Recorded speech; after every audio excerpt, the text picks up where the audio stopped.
Part 1. Welcome Home. To love a familiar patch of earth is to know something beyond death, westward from death, as my father used to speak it. Louise McNeill. 1. It starts with a road, a 2-lane blacktop called West Virginia Route 219, that spines its way through Pocahontas County and serves, depending on the stretch, as Main Street and Back Street, freeway and byway, sidewalk and catwalk.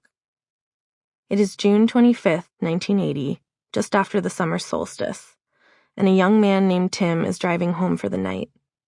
He had driven to Lewisburg, the big town almost an hour away, and is coming back now with fresh laundry and groceries. The road is made of black tar, with a healthy gravel shoulder that gives way to ditch and then forest on both sides, except when it climbs up or down a mountain, which is often.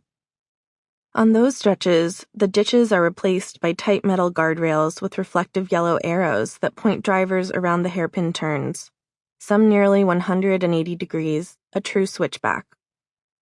To drive this road requires skill, to know when to tap the brake and when to press the gas. Tim is new in town and still learning. It is tempting to slam on the brake every time he sees a switchback, but the better move, for safety, gas efficiency, and natural enjoyment, is to do nothing. To let the speed ride, and then, halfway through the turn, give it more gas. Beyond the guardrail is a steep drop-off into a valley where happy cows huddle together under ancient trees. The stakes of driving this road are high for Tim, as the many dents and welds in the guardrails remind him. If a traveler were so inclined, she could drive this road in its entirety, all 524 miles of it, from Buffalo, New York, to Rich Creek, Virginia. Just south of the modern Mason-Dixon line, this road roughly traces the original boundary between the land to the east, called Virginia, and the land to the west that has had so many names. West Augusta, Trans-Allegheny, Virginia, Kanawha, and finally, when it declared itself a sovereign state, West Virginia.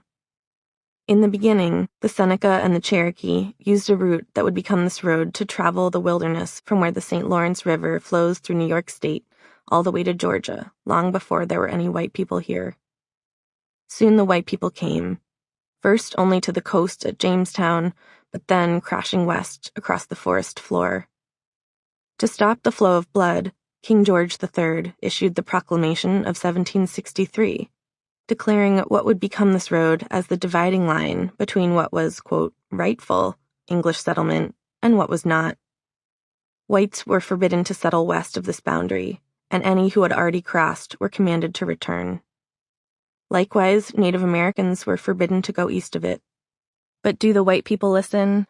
They do not listen.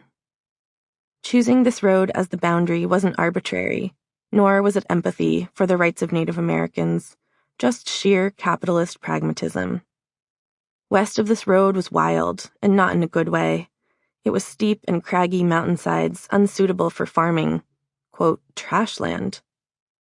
But for those who had left England seeking opportunity in the New World, largely the poor, the criminal, and the disenfranchised, many found that such opportunities were not easily forthcoming in Virginia.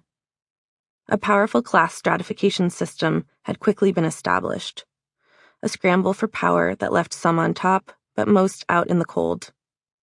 Those who had come with slightly more resources and ties to the upper classes back in London rushed to expand their claims over those who had fewer. By 1770, less than 10% of the white colonists owned over half the land in Virginia. To everyone else, the land beyond this road, forbidden or not, looked good. Before long, smoke from the fires of simple timber homes marked the presence of a different kind of settler than the Virginian gentleman farmer, the intrepid woodsman squatter. To choose this place meant choosing violent struggle and disobedience, meant choosing years of raiding and being raided by the Seneca, meant choosing to sign up to fight in the American Revolution against England in such great numbers and with such enthusiasm that George Washington said of the region, quote, "Leave me but a banner to plant upon the mountains of West Augusta, and I will gather around me the men who will lift our bleeding country from the dust and set her free.